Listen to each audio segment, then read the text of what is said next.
আজকে একাদশী, কামোদা একাদশী, তাই জন্যে সাবু পোলাও বানাবো। এখানে টমেটো কেটে নিয়েছি, এখানে আলুগুলোকে কুচো কুচো করে কেটে নিয়েছি। এটা হচ্ছে বড় একটা ক্যাপসিকাম, কাঁচা লঙ্কা, এখানে গাজর কাটা আছে। সাবুটা অল্প জল দিয়ে ভিজিয়েছি, দেখুন ঝুরঝুরে হয়ে গেছে। দেখুন এবার গাজরটা আর এটা ভাজা ভাজা হয়ে গেছে, এটা আমি এবার ঢেলে নেব। কড়াই তেল দিয়ে দিয়েছি আর একটু নুন ছড়িয়ে দিয়েছি। এবারে ক্যাপসিকাম, কাঁচা লঙ্কা এগুলো একসাথে দিয়ে দেবো, দিয়ে নাড়াচাড়া করবো।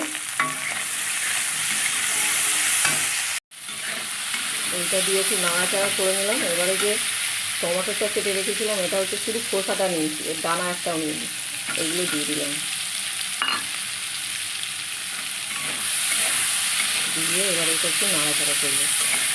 এটা কিন্তু নুন যে কড়াই দিয়েছিলাম ওই নুনটাই কাজে লাগবে।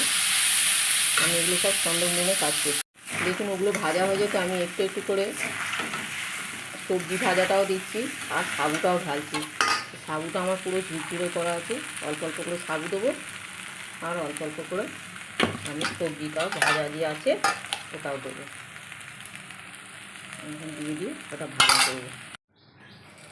এটা আমার এবার তৈরি হয়ে গেছে।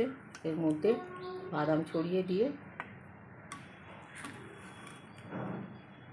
নেড়ে নেব। এটা আমার কমপ্লিট।